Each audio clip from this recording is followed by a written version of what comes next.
はい、皆さんこんにちは。今回は9泊11日のタイの旅で宿泊したホテルについてお話ししようと思います。9泊現地でタイでしたわけなのですけれども、その中で5つのホテルを泊まり歩きました。1個ずつ1つずつ1箇所ずつ紹介したいと思います。まず1箇所目はこの S ボックススクンビットホテルという場所です。これは BTS のアソーク駅とプロンポン駅のほぼ中間ぐらいですね。どっちかというとプロンポン駅より多分ね、歩いてもね1分2分の差です。そしてスクンビット通りという大通りからソイ31という路地といっても狭い人だけが通れるようなものではなくて2車線ある通りです。でそこをほんのちょっと入ったところですね。そこにこのようなホテルがあります。実際に中に入って紹介したいと思います。入り口横には、このように鉄人28号ですよね、がいます。そして中に入っていきましょう。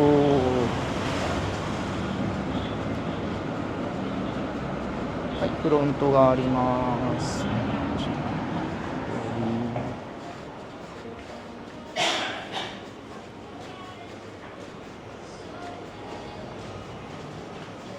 いしょ。そしてエレベーターで4階に行きますと。はい、ではお部屋の中紹介したいと思います。部屋は、正直そんなに広くはありません。広くはないけれども、やっぱり特徴的なのはこの窓ですよね。この巨大な窓、これがすごく気持ちいいです。そしてベッドはこれキングサイズかな、ダブルかな、一人で寝るにはもう十分すぎる広さですね。枕元にはコンセントや各種電灯のスイッチ類などがあります。こちら側の壁にはテレビ、そしてアイスボックスがあったり、ここにはミニ冷蔵庫があります。冷蔵庫の中も見てみましょうかね。よいしょ。これね、水たくさん入っていますけれども、1日水2本サービスで入ってきます。さらにポットと、あとこのインスタントのコーヒー類もここにあります。で入り口の方にはクローゼット2つあって、向こうの方の奥ドアに近い方の方は空でした。そして手前の方にはちょっともう僕のものが入ってるんですけれども、ハンガーが2つ入ってます。そしてこちらバスルーム、シャワールームとトイレが別になっています。これ今気がついたけれども、普通のシャワーとあと天井からビャーって落ちてくるシャワーあるんですね。1泊目はこっちの普通のシャワーだけ使っていました。2泊目これも使ってみよう。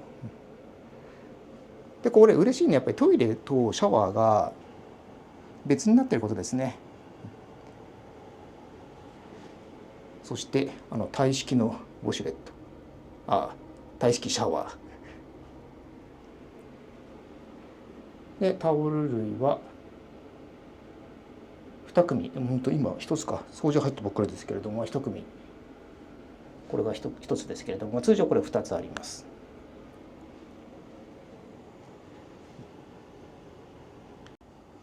ベッドの下にはセーフティーボックスもちゃんとあります。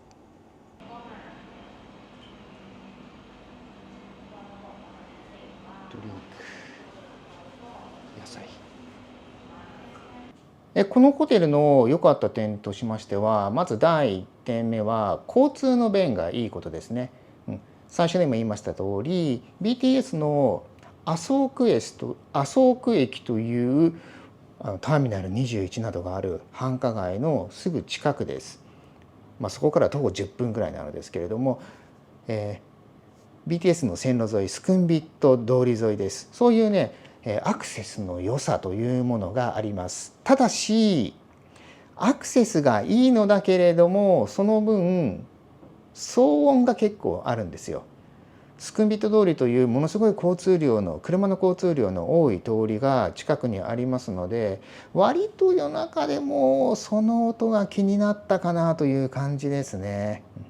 耳栓を持ってきているともしかしたらいいのかもしれません。あといい点としましてはベッドが広かったこと。一人ではもう十分すぎる広さのベッドでした。そして金額なのですけれども、金額は税込みで10,506円。2泊したので、1泊は5,000円ぐらい。税とかがあるので税金などがかかっているので、それ除くと4,000円ちょっとだったと思います。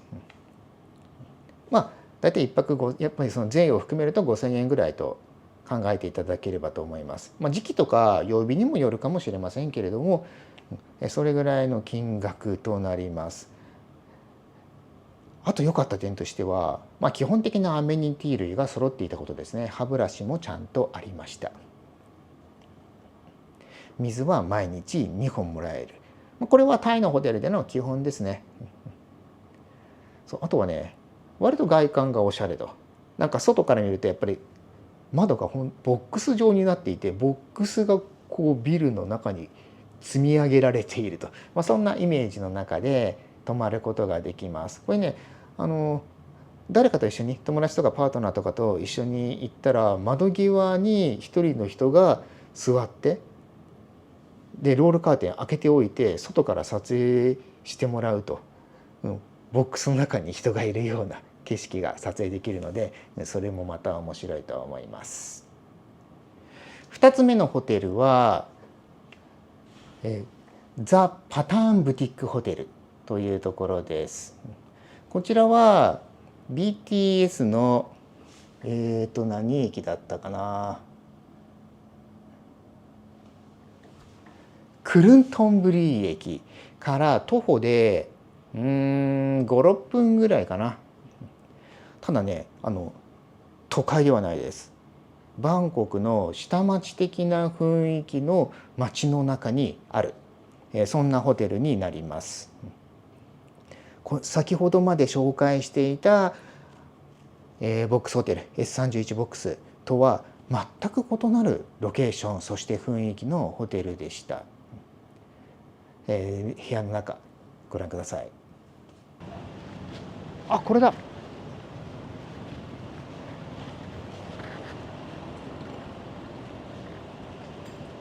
ザ・パターン、これだ。今日泊まるホテルはこちらです。こちらがロビーでフロントなんですけれども、チェックインの時間が14時だったのですが、どうももう入れるっぽいですね。今の時間が12時38分。チェックインできましたので、お部屋紹介いきなり行っちゃいましょう。こちらです。入り口入ってすぐ右手にデスクがあります。デスクの下にはこれミニ冷蔵庫ありますね。でもってお水が2本、そして電子ケトル。冷蔵庫の中には今のところ何も入っていません。そしてこちらにはソファーとテーブル、そしてテレビもありますね。でこの奥にベッドが、これはダブルサイズなのかな、キングサイズなのかな。でベッドの横にこの収納のやつですね。ハンガーが結構いっぱいあるな。1、2、3、4、5本もある。ヘアドライヤーもありますし、タオルもこの中に入っています。セキュリティボックスちょっとちっちゃめかな。パソコンなどは入らなそうです。そしてこちらには洗面台。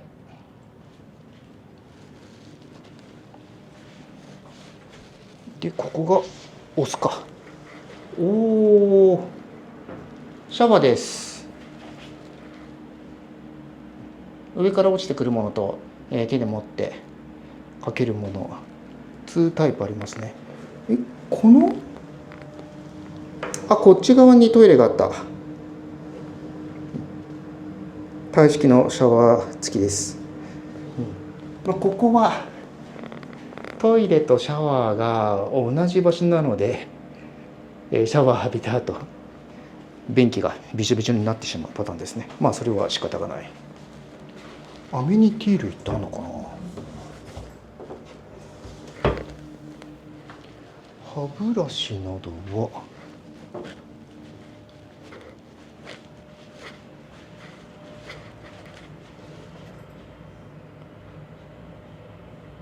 ないかな。置いてないですね。言えば出してくれるのか。とりあえずね、僕歯ブラシ持ってきているので、なくてもいいでしょう。でこの部屋は1階なので、これカーテン開けてもね、おそらく隣の家の壁が見えるだけだと思います。枕元にはコンセントだけでなくて USB 端子もありました。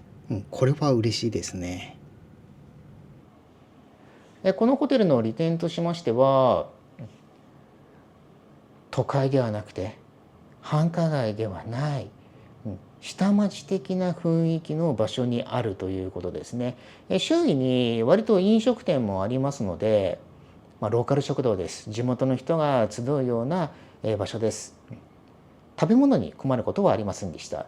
あとはセブンイレブンとかローカルスーパーもありますので、ちょっと出歩けば何でも揃っちゃいます。駅も近いですし、中心街からちょっと離れているとはいえ利便性は悪くはないですね。ただね、残念な点もありまして、まずはアメニティ類が完全にゼロです。シャワールームにシャンプーとボディーソープ、これはありましたけれども、洗面台に石鹸はないです。そして部屋の中にティッシュもないです。歯ブラシもないです。そこは割り切って使わないとダメでしょうね。歯ブラシは事前に用意しておくか、近くのセブンイレブンとかスーパーで購入すると。あと残念だった点といえば、多分ね、夜の11時を過ぎれば問題ないのですけれども、それ以前だと、僕は1階のフロントのすぐ近くの部屋だったわけなのですが、どこからかは分からないのですけれども、もしかしたらそのフロントかもしれないのですけれども、何か割と大きめな電子音がピーピーピーピーって聞こえることがあったんですね。それで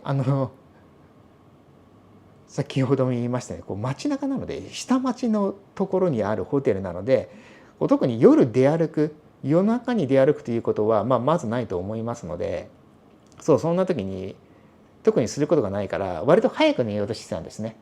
10時台とかに。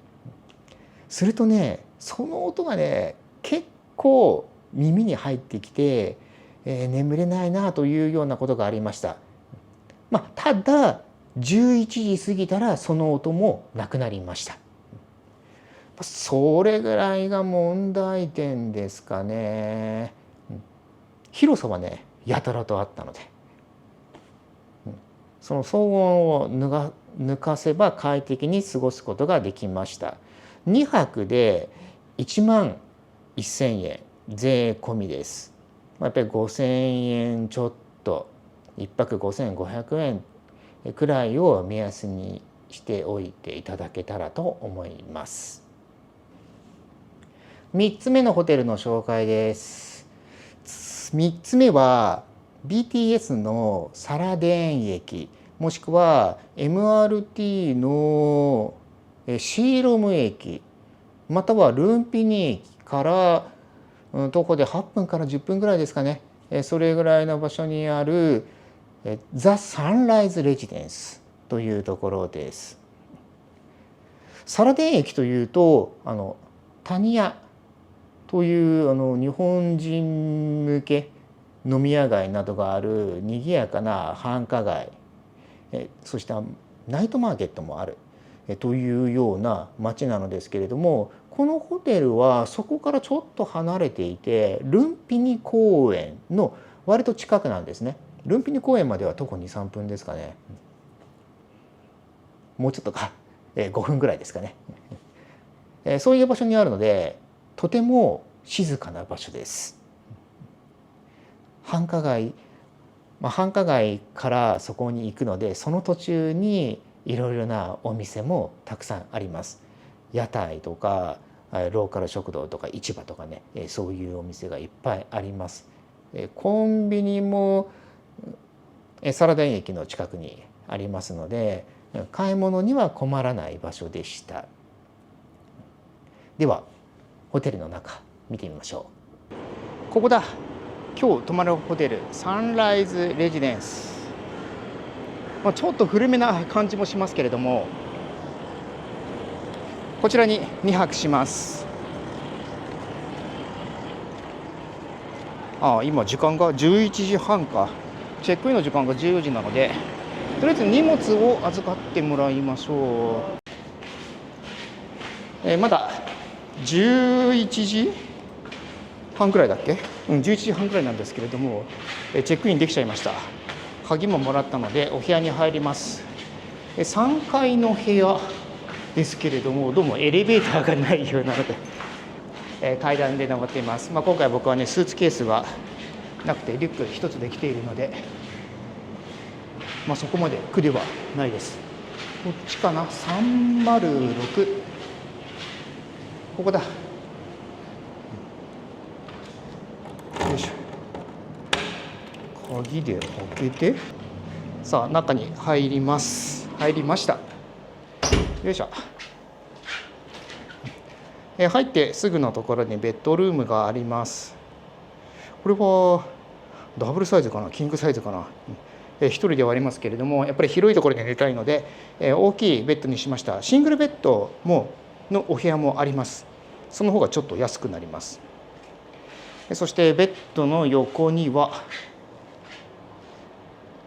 椅子、テーブル、さらにこちら側には棚とテレビ、あとデスクもありますね。ここが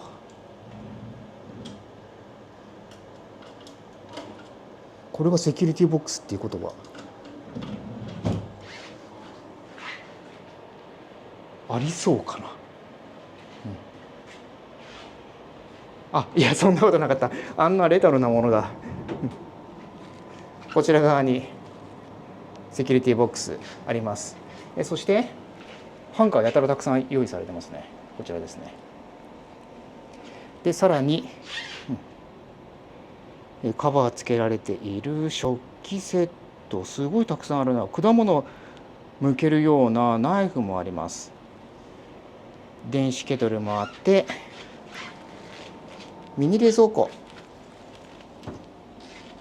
水毎日2本追加してくれますとのことでした。そしてこちら側にバスルーム、トイレがあってタイ式のシャワートイレですね。でここら辺にタオル類がしっかり置かれています。洗面台、アメニティ類はなし、ほぼなし。ここら辺にね石鹸とこれはシャンプーかな。ダブで、このホテルいいなと思ったのはバスタブ付きなんですよ。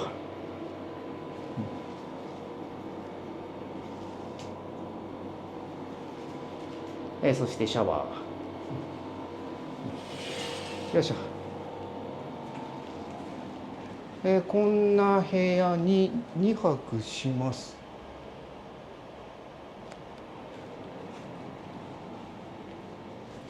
外の景色、シティビューではありますけれども、横なんだろうな、普通のお家かな。隣この真下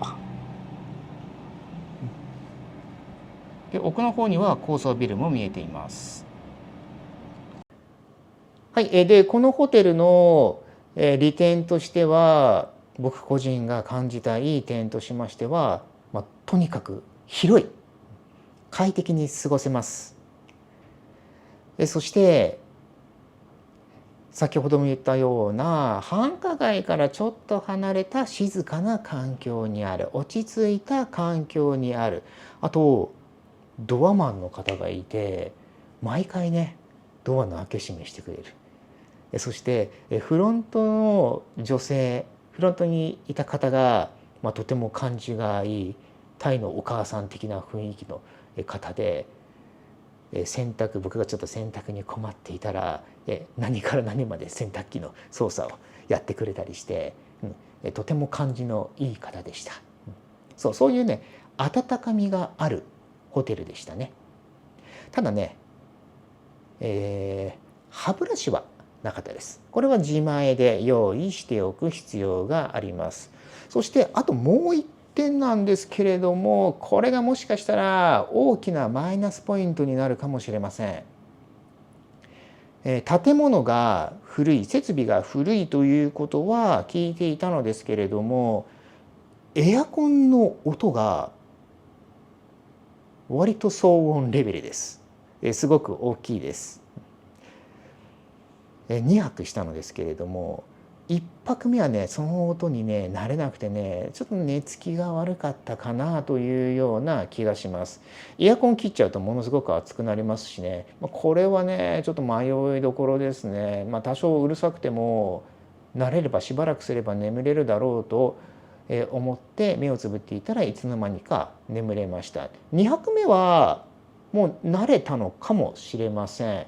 割とすぐに眠ることができました。さてお値段ですけれども、ここは2泊で8800円、1泊4400円のイメージです。3個目のホテルなんですけれども、これまでに比べると多分広さは一番かな。で都会の中心部なんですけれども、割と安い金額で泊まることができましたね。4つ目のホテルの紹介です。今度は中華街ヤワラートにあるスカーラホテルというところです。これは中華街のど真ん中的なポジションですかね。ロケーションとしてはとてもいいです。ホテルから出たらすぐに屋台とかお店が並んでいる道がありますので、これ食べるものには困りません。またホテルの1階部分がレストランになっているので、困ったら他のところに行くのが面倒だったらそのレストランを利用するというのもいいでしょう。ではホテルの中見てみましょう。すっごい匂いしてる。甘栗だ。フルーツジュース。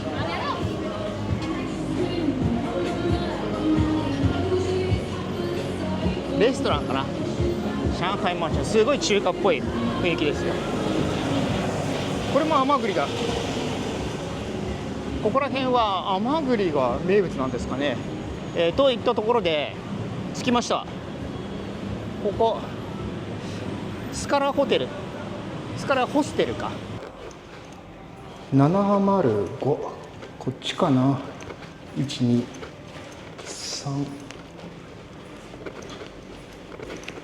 4、5、こだ。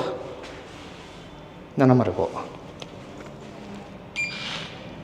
さあどんな部屋でしょうか。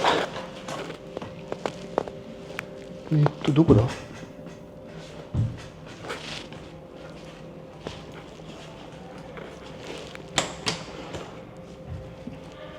カードキー入れはないのか。さあでは一旦止めて部屋の紹介次に行きましょう。今回宿泊するのがこちら。まあ狭いですね。部屋のほとんどがベッド、ダブルベッドで、ベッドは大きいです。そして窓がありません。外の景色は見えません。まあね、安かったので仕方がないでしょう。アメニティ類はどうかというと、水は2本ですね。で小さめのテレビがあって、こちらが洗面台、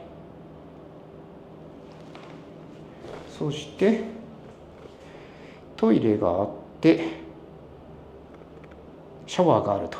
でシャワーとトイレの間にはこのような仕切りがあります。便座がびしょびしょにならないようになっていますね。よいしょ。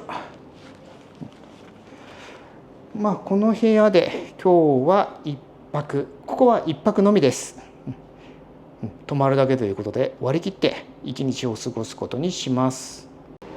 今日泊まっているホテル、部屋には何にもなかったのですけれども、ロビーの方に、フロント横のロビーにこういうね浄水器があって、あと有料ですけれどもドリンク、冷蔵庫、これは共用なのかななんか怪しげですね。そして電子レンジ、電動ケトル、コップ類もありますね。お皿もあります。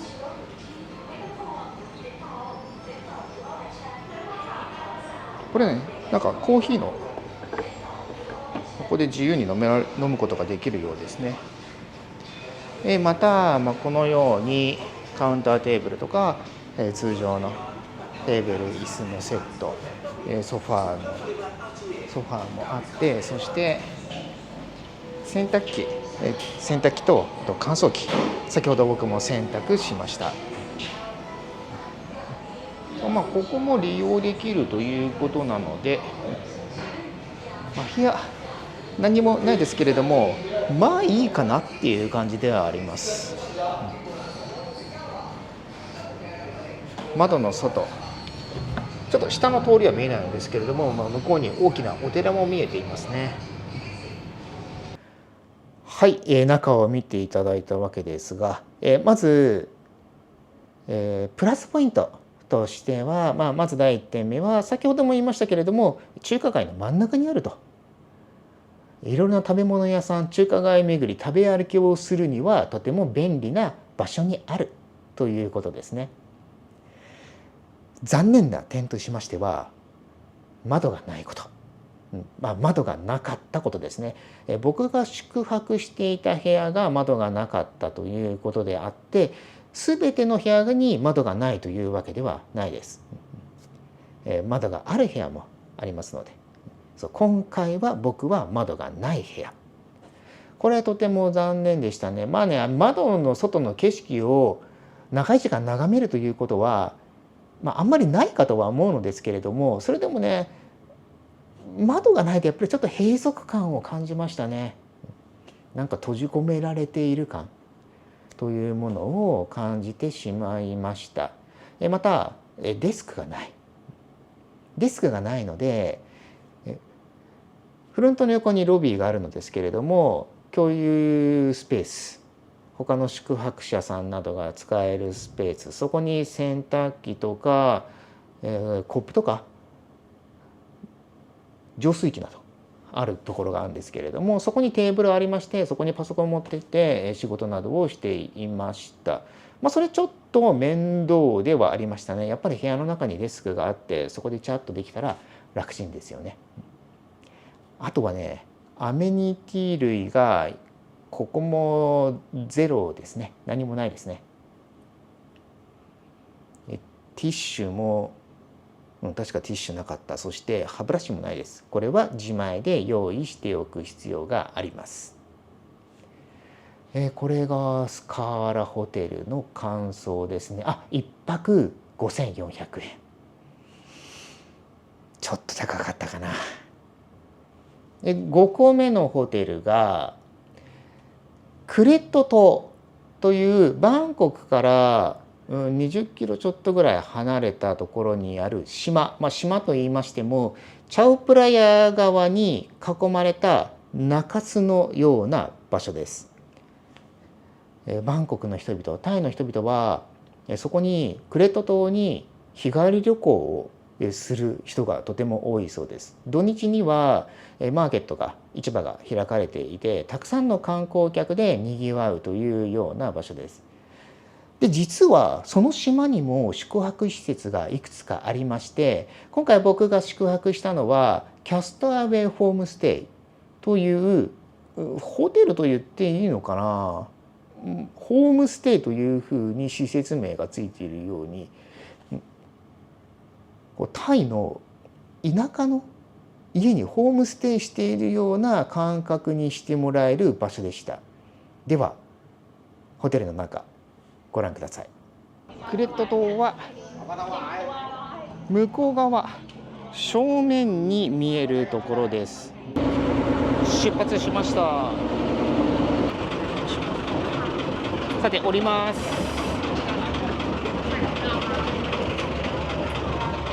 よいしょ。いやいや、これすごいところに来ちゃいましたよ。こういうところにホテルがあるとは。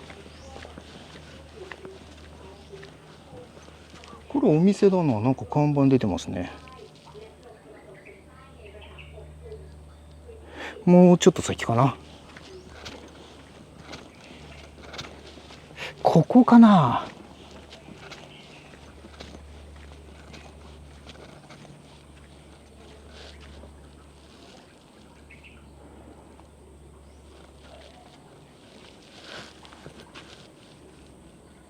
キャストアウェイホームステイ、ここだ。ここが今日の宿泊場所。これ落ちないようにしないと。いや、すごいとこだな。ここから入るんだな。水上ハウスですよね。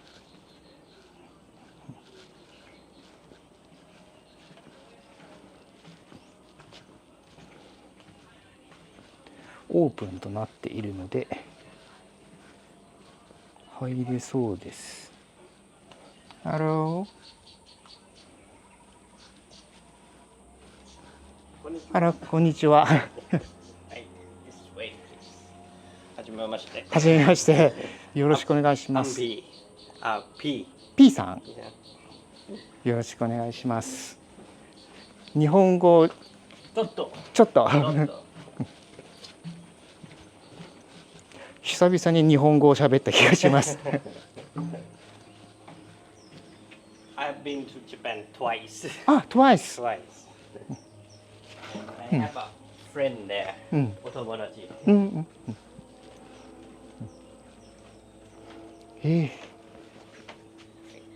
ここがいや後でねじっくり皆様には見てもらいますけど、うわーすごい。チェックインしました。いや正直ね、ここまですごいところだとは思っていませんでした。実はこのホテルはタイに来る前に日本にいる段階でもう予約済みだったんですよ。ここがこのタイの旅でのメインの宿というふうに僕は考えていました。見てください。ここが今日僕が宿泊する部屋というか小屋というか家というか、さあ中に行ってみましょう。階段を上がって、これも水上ハウスですよね。バルコニー付きです。椅子があって、これはテーブルのという位置づけなのかな。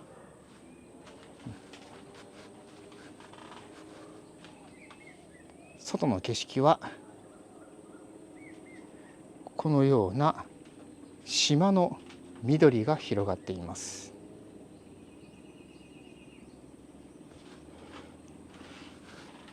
さあ部屋に入ってみましょう。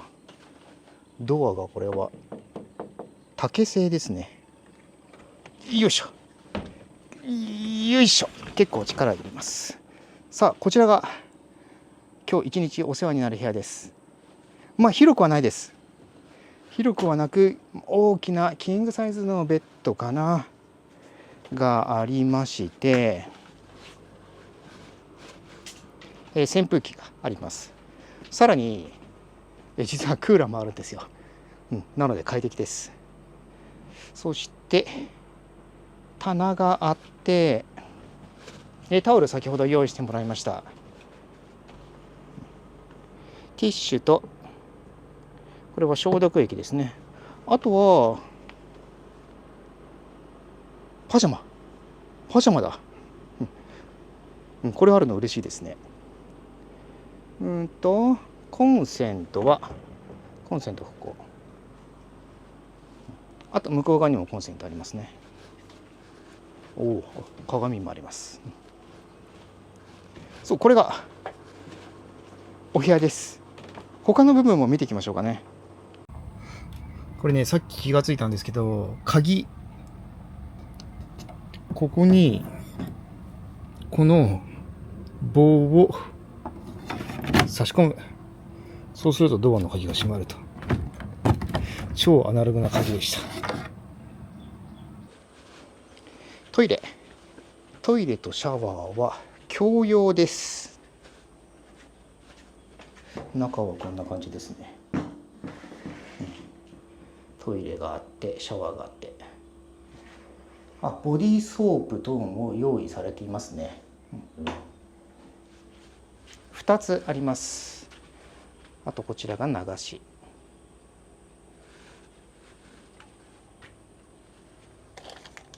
歯ブラシもあるけど、自分で持ってきてるのでそちらを使います。そしてここがよいしょ、食事どころ。今日夜ご飯は6時でお願いしています。そう、夜ご飯付きなんですよ。あと朝ごはんもついています。さらにコーヒーなどこちら自由に飲んでくださいとのことです。まだ共用部分があるので見てみましょう。ここも一応食事どころなのかな。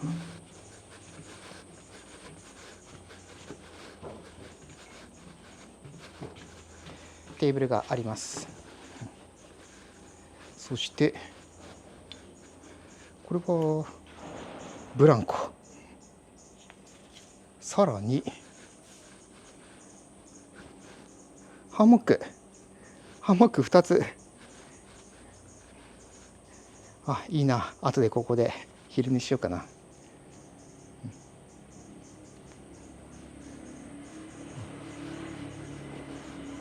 たまにバイクの音が外から聞こえてきますが、それ以外は虫の声と鳥の声。いや、静かなところだ。すごくいいところです。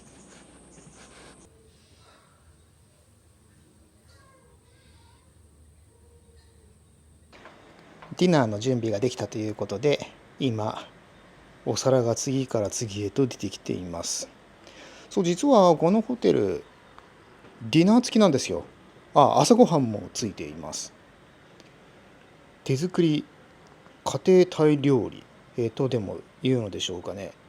今まで食べてきたいろいろなローカル食堂でタイ料理食べてきましたけれども、またそれとは違う、タイの本格的家庭料理をいただけるのだと思います。で、揃ったのかな。おお、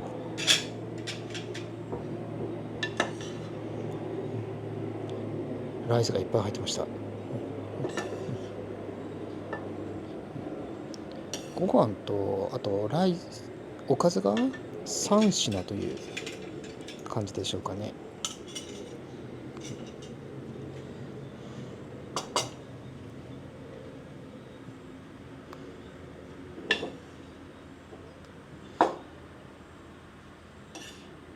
一緒に食べていいですか？はい、お願いします。カリー、カレー。うん、Pumpkin with 牛肉。牛肉のカレー、うん、This one with zucchini with はんはんはん with pork. おお、豚肉とズッキーニ、But egg with red onion. うん、いただきます。いただきます。この料理は誰が作ってるんですか？お父さんです。ああ、皆さんはモン族なんですか？Uh, 10%. ああ、10%。Around the market. うん、モン族あ around the は market. はは。Outside is Thai. ええ、Thai とムスリム。うんうんうん Different part, different うん different people. うんうんうんうんうん。市場の方がだと訪問族の方で、市場から離れると、タイの方で、その他イスラムの、方もいるそうです。デザートにスイカも出てきました。人間よりもすれ違うのは犬の方が多いです。うわ、怖いな。目を合わさないように歩いてます。朝ごはんです。こちらが宿の方が用意してくれた朝ごはん。チャーハン、ウインナー、パン、そして目玉焼き卵2つですね。ケチャップと、これは何だろうな。あは、辛いやつだ。あとはジャムとバターも用意していただいています。食後のデザートはグレープフルーツ。昨日のスイカもですけれども、結構大量に出てきます。はい、今ご覧いただいたのがクレット島のキャストアウェイホームステイというホテルです。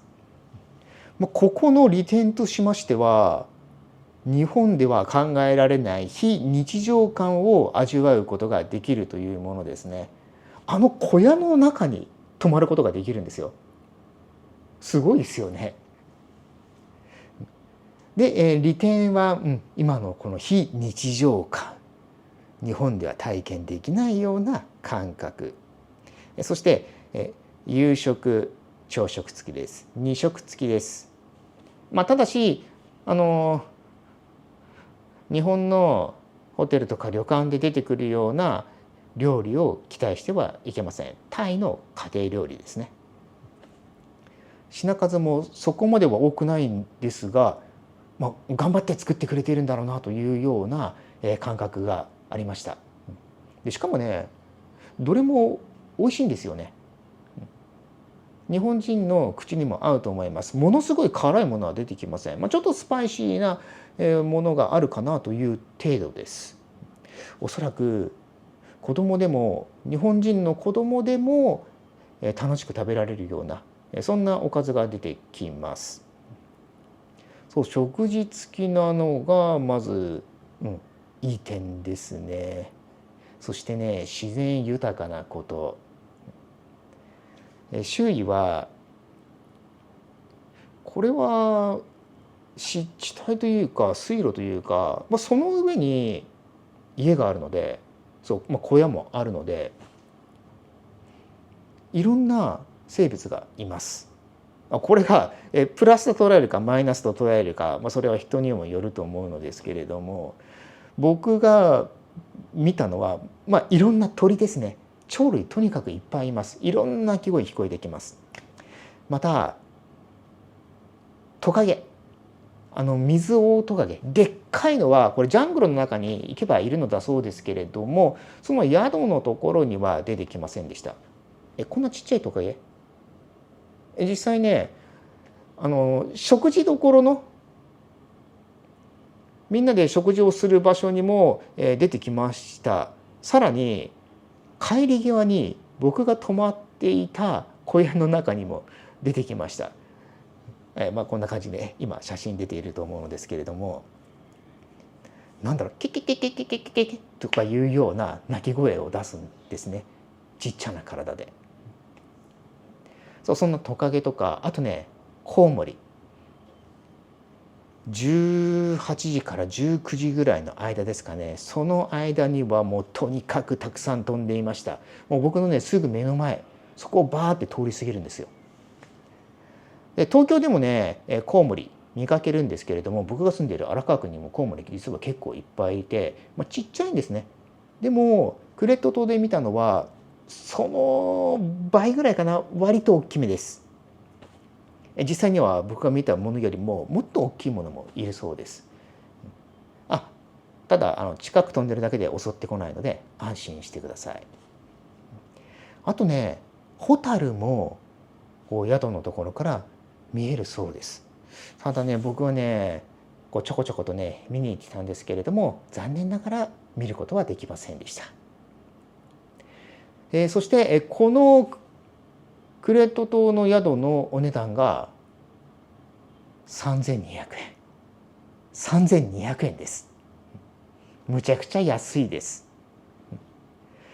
このホテルに泊まることを僕はね、実はタイに来る以前にもすでに予約をしていまして、一番楽しみにしていたホテルでした。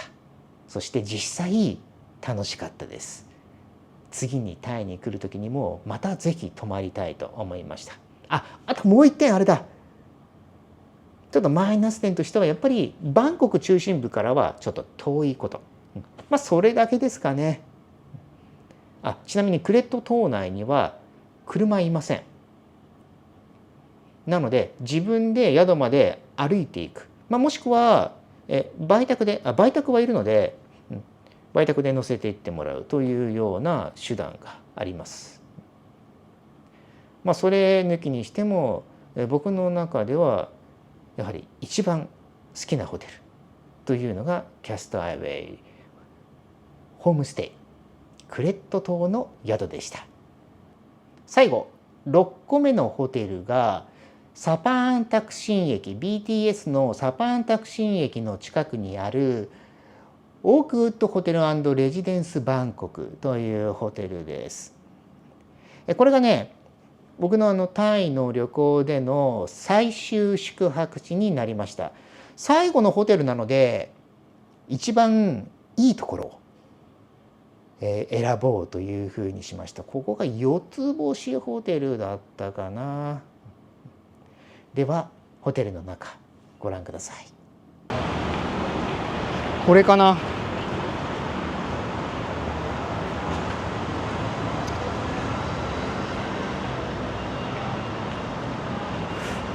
オークウッドホテル&レジデンスバンコク、ここだ。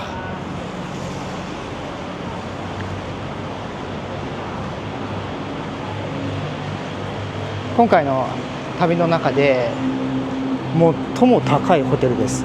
最も高いと言っても確か1万円いかなかったんじゃないかな。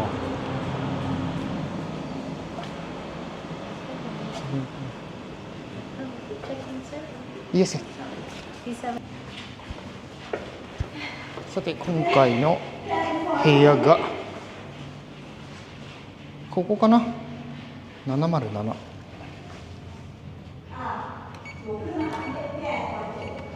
よいしょ、入ります。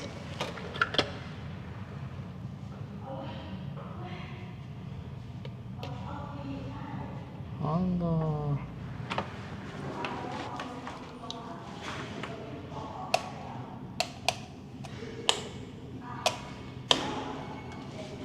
ドアを閉めないとつかないのか。おっと。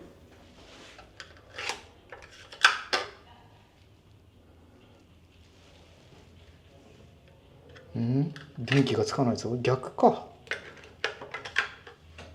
あ、向きがあった。キーカードに向きがありました。さあ入るぞ。今日のお部屋、今回の旅で一番高い金額のお部屋になります。ベッドがでかい。キングサイズベッド。そしてその横にはソファーがあります。でベッドサイド、これ両サイドともコンセントとあと USB 付きですね。 USB 端子付き。一応反対側も見ておきましょうかね。反対側も同じように USB 端子付き。やっぱこれがあると楽ですよね。そしてデスク。ちょうどいいサイズのパソコン作業するのにちょうどいいサイズのデスクです。デスク脇にはコンセント1234、さらに USB 端子付き。テレビのリモコンか。カバーに入ってますね。そしてデスクの下にはセキュリティボックス。壁面にテレビがあって、スーツケース置き場。そしてバスローブ。クローゼットはないのか。でこちらにはコップ、ポット、あと水は1泊1人2本ですね。コーヒー類。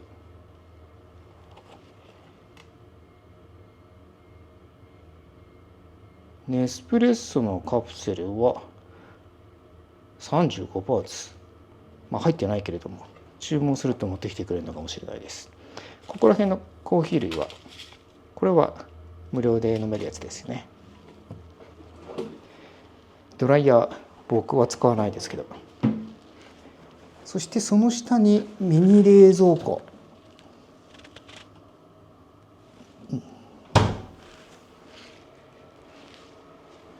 水回りを見てみましょう。洗面台と石鹸付き。これは液体石鹸かな。そしてアメニティ類はタオルと、これ歯ブラシですね。デンタルキット。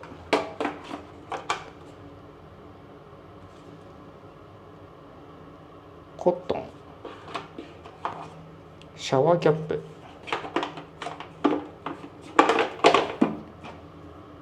ボディローション。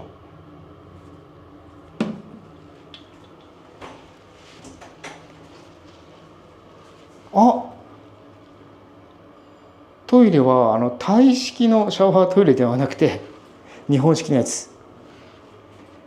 これは楽だ。バスタブ付き。しかもむちゃくちゃ綺麗で、トイレとの境目にはちゃんとドアがあるので、シャワーを浴びてもトイレびしょびしょになりません。これは嬉しいですね。バスタブ。そしてここにはシャワージェル、コンディショナー、シャンプーで、お風呂と部屋、これ丸見えではありますけれども、ちゃんとよいしょ、ロールカーテンついてます。一人なんでね、全開でいいでしょう。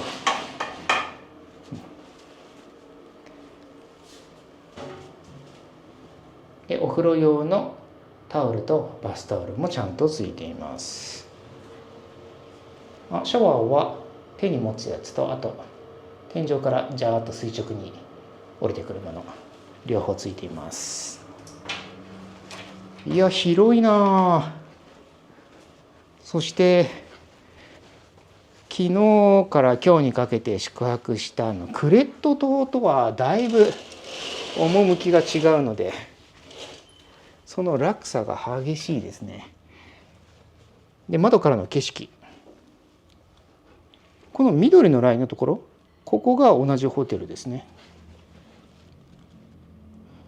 方角的にはこの方角が南側。待てよ、これですね、これこの建物、これバンコクでも有名な廃墟なんじゃないかなと。これだけ高層ビルなんですけれども、中には何も入っていない、ということで、なんかいろいろとブログとか YouTube でもバンコク一の廃墟として取り上げられるものが多いですね。廃墟ビューな部屋でした。そしてその下、ずっと視線を下ろしていきますと、ちょっと見えますかね、水。あそこプールです。2メートルもあるんだ。すごい深いプールだな。早速行ってみようかな。暑いしね。スイミングプール、サウナ、フィットネス。ここも6時半から夜の10時までやってますね。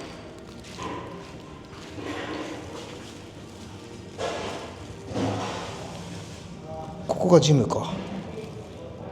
すごい鉄洗いもあるし、マシンもありますね。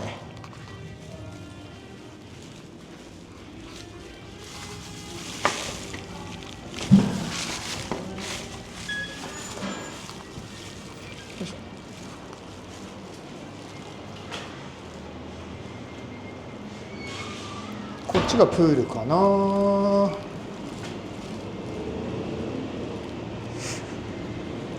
これ更衣室かな。ちょっと開けてみます。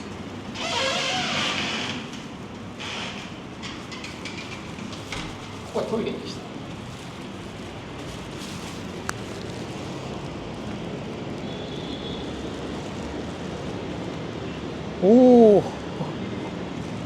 プール、誰もいない。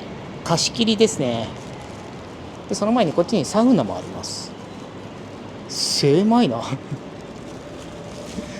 狭いけどサウナもあ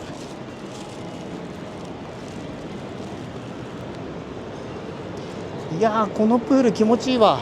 このね、ビルに囲まれてプールがあるというなかなかの異空間ぶり。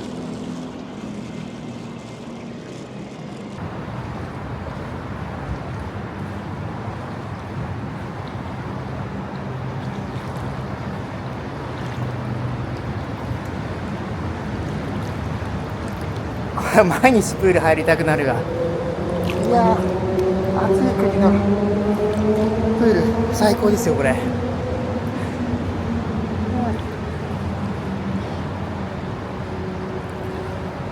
ビルに囲まれていて、そこまで眺めがいいってわけじゃないんですけれども、なんか都会の中の静かな水の空間、これもね、非日常的な景色じゃないかと思います。はい、いかがでしたでしょうか。まずね、このホテルの利点としましては、駅から近いこと。サパンタクシン駅から徒歩で3分ぐらいかな。もうすぐです。そして駅の周囲は賑やかなのですけれども、このホテルの周りは割と静かです。いきなり静かになります。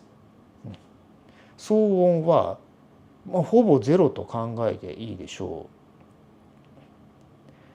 う。そしてホテルの設備で一番好きなのはプールがあること。バンコクの、タイのちょっといいホテルだと、プールがあります。これまで僕が泊まっていた5つのホテルは、プールなしでした。最後のホテルはいいところに泊まろうと思っていて、きっとプールがあるだろうと思っていたので、日本から水着は持ってきていました。やっぱりね、暑い中青空の下入るプールというのは最高でしたね。むちゃくちゃ気持ちよかったです。そして、部屋は広くて快適。ここ撮影しているのがまさにこのオークウッドなんですけれども、やっぱり綺麗ですね。これまでのホテルに比べると安心感が桁違いです。お風呂も先ほども見ていた通りバスタブ付きでした。以前泊まったところもあったんですけれども、ここではバスタブにお湯ためでゆっくりとお風呂入りました。久々でしたね。タイに来て初めてバスタブに浸かりました。あとアメニティ類もちゃんと揃っています。歯ブラシもありました。もうあとはね、本当に普通のホテルというか普通の海外ホテルですね。ちょっといいホテルという感覚なので、万人に勧められるのではないかと思います。クレット島はやっぱりね、万人に勧めるわけにはいかないでしょうね。ちょっとやっぱり好みが分かれると思いますが、ここは安定感があるホテルではないかと思います。そしてお値段なんですけれども、なんと8,000円でした。むちゃくちゃ安いですよね。8,000円でプール付きのホテルに泊まれる。これはね、お得感が満載でしたね。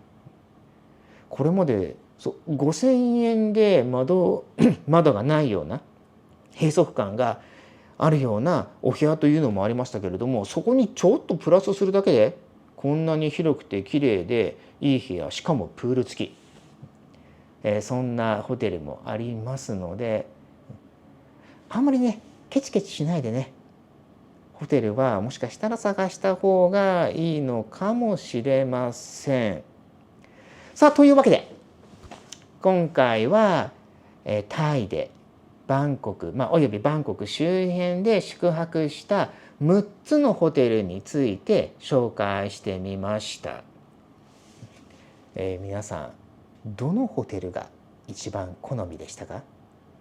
僕個人としては、1位はクレットと2位はここですね、オークウッド。